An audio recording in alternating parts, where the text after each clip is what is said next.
This segment is sponsored by the Grand Island Eye Institute. Today's Ask a Doc segment brings us to Kearney Eye Institute, and we're joined by Dr. Cassandra Lux O'Callahan. Yes. Dr. Lux, we want to talk a little bit about dry eye. So what exactly is dry eye? So the easiest answer to that is it's when your eyes don't produce enough moisture and they're dry. The complicated answer to that is your tears actually have 3 layers.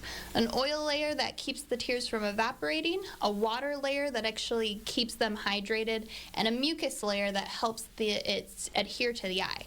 If you're deficient in any of those layers, your eyes are going to end up being dry.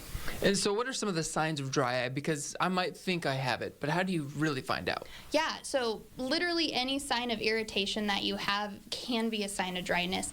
Redness, burning, fluctuating vision, watering is actually one of the biggest signs of dry eye, which sounds counterproductive. But think of it like if your lips are dry, you lick them. It doesn't really help, but that extra moisture is what your eye is trying to produce to hydrate it. It just isn't as good as it could be. So what causes this situation? Yeah, so again, going back to the 3 layers, if you're deficient in any of those layers, you're going to have some form of dryness. Not producing enough oil will evaporate the tears. They won't stay on the eye. Not having enough water to keep it hydrated will. And actually the third one's inflammation. If your eyes are inflamed, things are swollen, it's just not going to work like it's supposed to.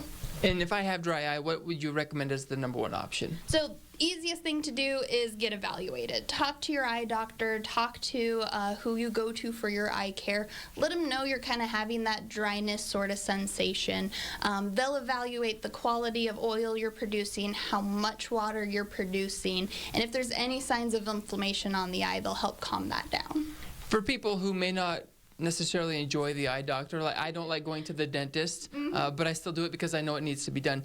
Is that something that you can ease people into coming to the eye doctor? Yeah, and in all honesty, if you have to choose one thing to help dryness, it's blink more.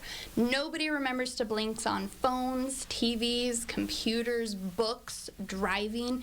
Anything you're staring at, you won't blink as much. Blinking releases moisture, rehydrates the eyes, and if you blink even 1 time less of every minute of every day for years and years, that is a lot of moisture you're missing out on.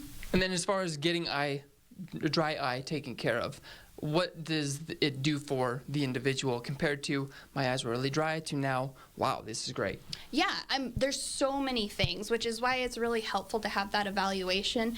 Artificial tears help, blinking helps, putting heat on the eyes. There's medication eye drops that help you produce more moisture. There's nasal sprays that actually help you produce more moisture. There's high-end treatments of lasers and heat compresses, and it really just depends on what signs you're having to help keep your eyes moisturized. Okay, thank you, Dr. Cassandra Lux O'Callahan here at the Kearney Eye Institute for today's Ask a Doc.